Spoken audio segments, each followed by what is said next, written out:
नमस्कार भक्तांनो, जय बाळूमामा. श्री संत सद्गुरू बाळूमामाच्या नावानं चांग भलं. आज आपण बाळूमामांची लीला नवीन प्रसंग घेऊन भेटेल आलो आहोत. प्रथमतः सगळ्यांना जय बाळूमामा. बाळूमामांचे बालपण. बालपणातील जगावेगळे वागणे सुधारो म्हणून त्यांनी अक्कोळ येथील जैन व्यापारी चंदूलाल शेटजी यांच्याकडे चाकरीला ठेवले. शेटजी कुटुंबायाकडून जेवणाचे ताट बदलण्याचे निमित्त होऊन बहीण गंगूबाई हिराप्पा खिलारे यांच्याकडे मामा राहू लागले. त्यांचे भाचे बाळूमामांना मामा म्हणत असत. तेव्हापासून ते भाच्याचे मामा आणि जगाचे बाळूमामा झाले. उन्हाळ्याच्या ऐन दुपारी खोल अवघड विहिरीचे पाणी पाजून 2 साधूंना तृप्त केले. साधूंनी बाळूमामांना वाचासिद्धी व कार्यसिद्धीचा आशीर्वाद दिला. बाळूमामांच्या इच्छेविरुद्ध पण आई वडिलांच्या आज्ञा पाळण्यासाठी बहीण गंगूबाईंची मुलगी सत्यवाबरोबर त्यांचा विवाह झाला.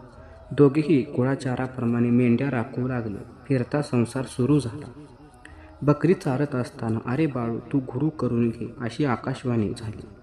तेव्हा बाळूमामांनी ठरवले की मी भुते काढण्याचे पैसे जो कोणी बरोबर सांगेल त्याला मी गुरु करून घेईन. काही दिवसांनी शिवारात फिरत असताना मुळे महाराज भेटले व म्हणाले, "अरे बाळू, भुते काढले 120 रुपये मला दे." हे उत्तर ऐकून मामांनी गुरु म्हणून मुळे महाराजांचे पाय धरले. लग्नानंतर सुमारे 9 वर्षांनी सत्यवा गरोदर राहिली. पण बाळूमामांची आज्ञा न पाळल्यामुळे तिचा गर्भपात झाला. तेव्हापासून त्यांनी पत्नीचा त्याग करून जगाचा संसार आपला मानला. मामा बकऱ्यांचा कळप घेऊन महाराष्ट्र आणि कर्नाटकात गावोगावी जात असत. त्यामुळे संचारी संत ते प्रसिद्धीस आले. कीर्ती किंवा प्रसिद्धीसाठी त्यांना हाव अपेक्षा नव्हती. भक्तांच्या भल्यासाठी, कल्याणासाठी प्रसंगानुसार त्यांनी काही चमत्कार घडवले. पंचमहाभूतावर त्यांची सत्ता होती. कानडी व मराठी ग्रामीण बोलीभाषेत ते सर्वांना न्याय, नीती, धर्मचरणाचे उपदेश करत असत.